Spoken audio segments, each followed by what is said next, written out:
Okay, so welcome to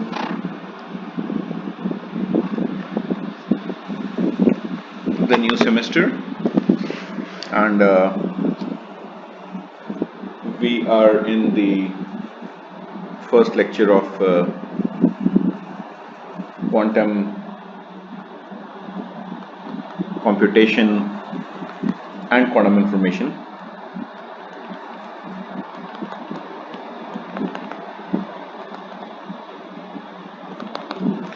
So, as far as the prerequisites for this course are concerned, well, this course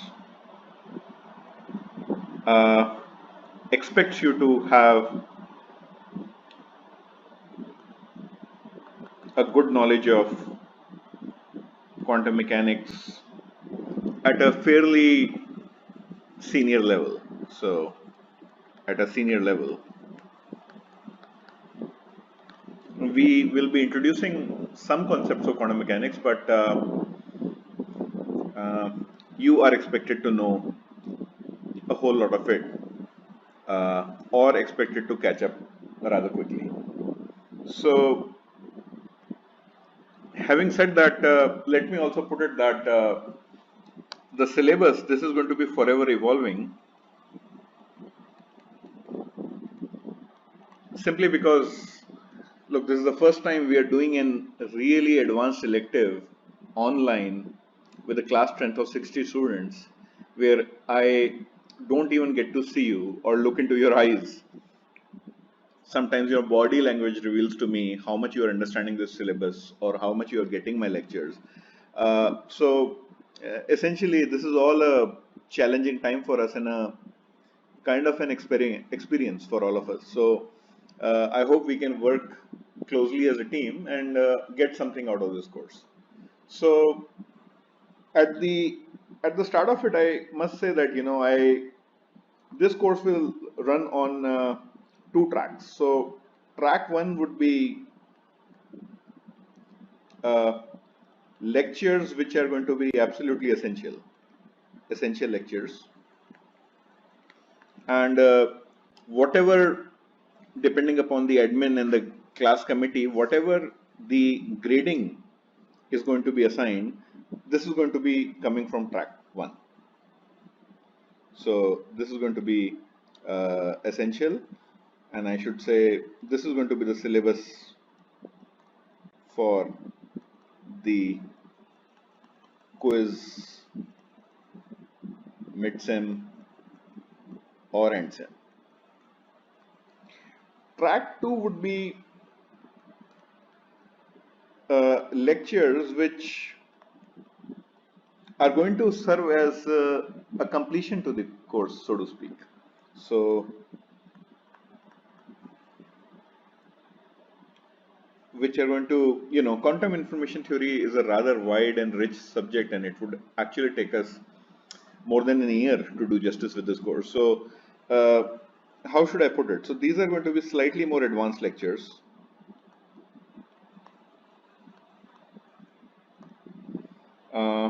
Which depending upon the feedback I get from you, these might not be included in the quiz, mid-sem, end-sem, but since this is an elective, and I assume all of us, you who are taking this course, essentially are taking this course out of interest. So, for those people, they should not see any difference between track 1 and track 2. Everything is the same. It is for people who sort of are not being able to cope up with the syllabus. For them, I would just say track 1, this is what is expected out of this course from you. And really, your grade and your quiz, mid-sem, end-sem would essentially depend upon the track 1 syllabus. Similarly, I'll be assigning homework problems. And homework also, there would be some basic homework problems based upon track 1 lectures, and then there will be some advanced homework problems based upon track 2 topics. Yeah, more than lectures, I should think we should call it just topics over here. So this way, most people are going to get something out of this course. The more motivated students are going to get, whatever fires up their imagination, they're going to get slightly more out of this course. So I hope this course will have something for everyone. So having said that, let's see. So we would start with a basic introduction where we would be largely discussing the physics of information. What is the physics behind information, or why do we believe in this slogan, information is physical? Ultimately, any information processing happening in this universe has to obey the laws of physics of this universe. So there's an intimate connection between laws of physics and information processing. Any device, if you have a laptop or a supercomputer or whatever you have, this is a caricature of a computing device. This device cannot be divorced from the laws of physics. The basic laws of physics should apply to this device, and this serves as both. So let me write it: information processing capabilities of a device cannot be divorced from the underlying laws of physics. This both can be a limitation, or this can also be an enabler. That means what power nature has enabled us to perform information processing.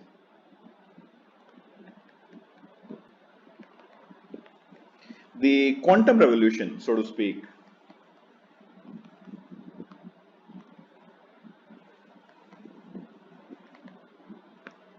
has shown us that in fact nature has been far richer and far more generous in enabling us with the kind of power for computational purposes than we previously thought. So at a very fundamental level, we are able to harness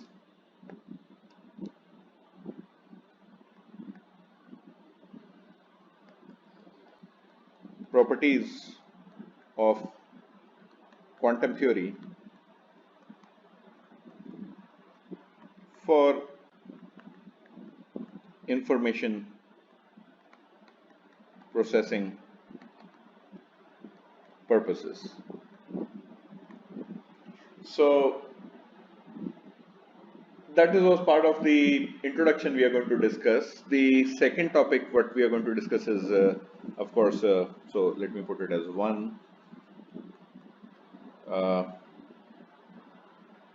So if introduction was 1, so this would be 1.1. 1.2, we are going to see the connections between physics, computation, Going to the very fundamentals of computation, the Turing machines. So just view Turing machines right now as the most fundamental model, one of the most fundamental models of how any computation occurs. And of course, the very related Church-Turing thesis. We'll be talking in more detail about these things. Then, of course, I think as a sense of completion, we'll have an introduction to quantum mechanics. Since when we are studying the connections between physics and computation, we essentially mean the connections between quantum physics and computation. So this course will have quantum mechanics intimately connected to it. So we'll be starting with the double slit experiment.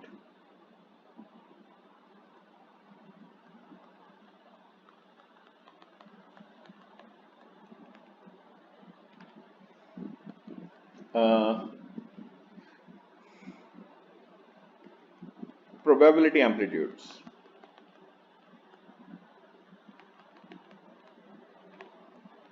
Essentially, quantum mechanics is a theory of probability.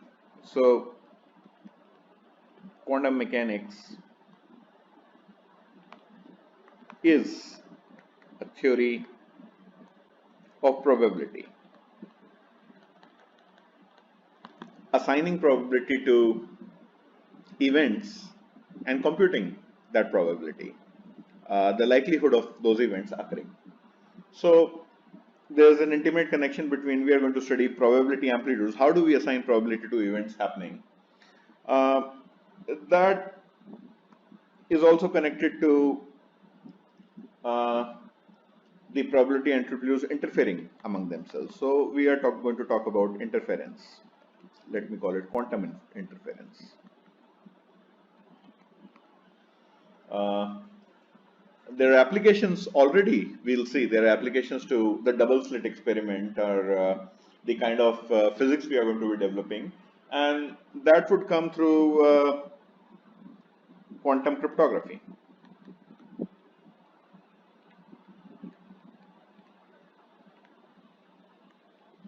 Based upon single particle interference.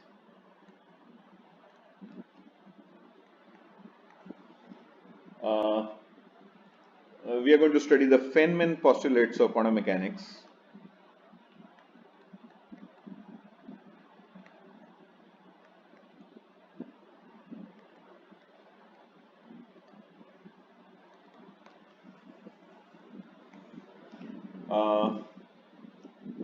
And we are just going to cover a whole lot of things like the quantum evolution, quantum measurements,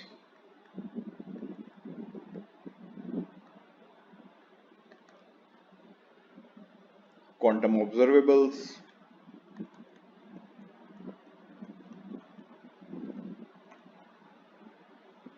the Bond rule,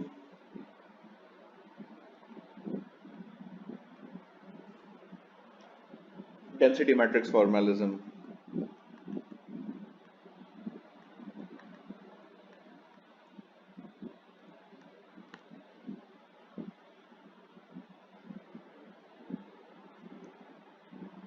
and basically all what can be regarded as the postulates of quantum mechanics.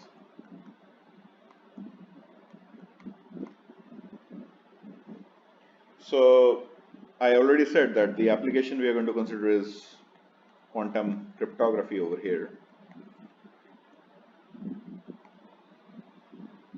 Coming to the heart of the course is going to be quantum information and computation. Over here we are going to study the logical units of quantum computation, the qubits, uh, what I should call the geometry of qubits, or geometry of quantum mechanics, you can say, the block sphere,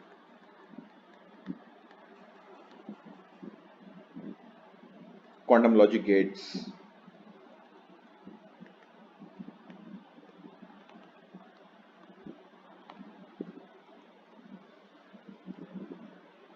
and we are going to study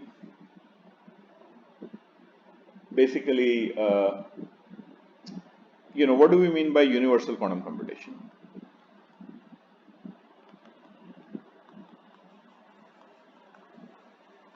We are going to cover, I am just listing down right now all the syllabus for you. Essentially, you have classical logic gates, and you know the NAND gate, classical computation, the NAND gate is a universal gate. Any computational circuit can be implemented purely through the NAND gate classically. So what is the quantum analog? What happens in quantum mechanics? Of course, we need to go back and define what does a quantum logic gate mean, or what does quantum computation actually mean. We'll get to that, but these are the kind of questions we are going to be interested in. Of course, we are also going to study something known as entanglement.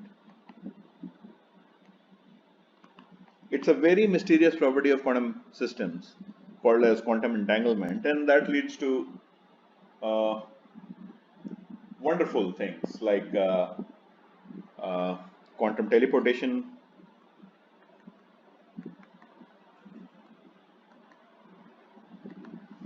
quantum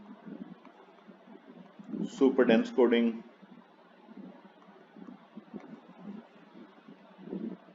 and quantum compression.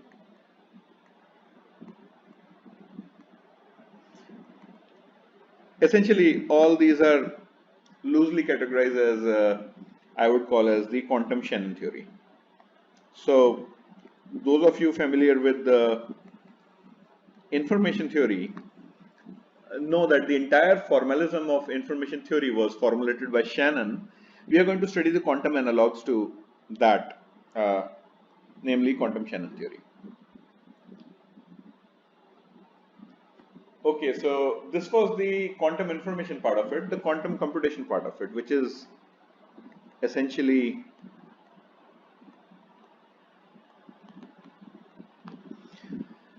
are there any algorithms based upon quantum mechanics that are superior or that work much faster than their classical counterparts or the classical algorithms?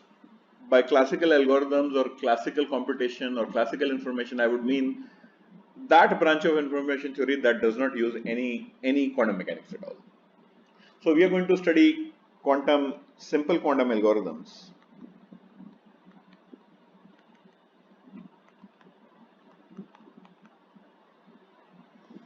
Like the Deutsch's algorithm, Deutsch, Josa algorithm,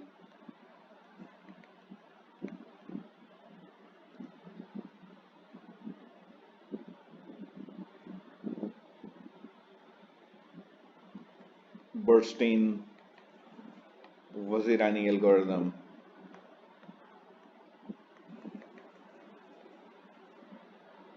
we are also going to study quantum search algorithms. So maybe if this was 3.5, let's call it 4. This is an important topic, and these are all 4.1, 4.2, 4.3, 4.4. This is a rough guideline for this course. So we'll have 5.1, 5.2, 5.3, 5.4, 5.5 quantum search algorithms, uh, namely the Grover's algorithm.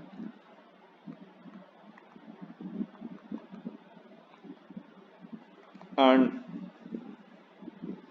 also the Shor's algorithm.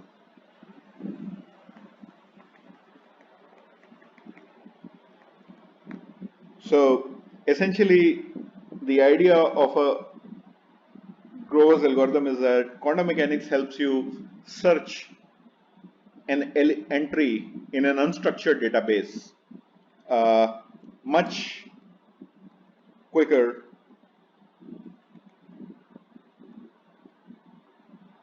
than classical mechanics. It's like searching for a needle in a haystack. How many times you have to search the haystack to find the needle over here? And we'll see how quantum mechanics helps in this kind of problem. Shor's algorithm is the factoring algorithm. How to find factors of a very large number, and how quantum mechanics helps us finding the factors. So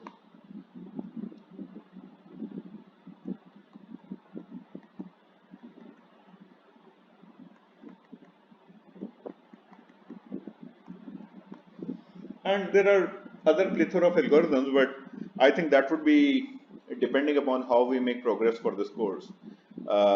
So this is a rough outline for this course. Of course, there are some very interesting things we can do over here. For example, over here we can have an entire unit on channel capacities.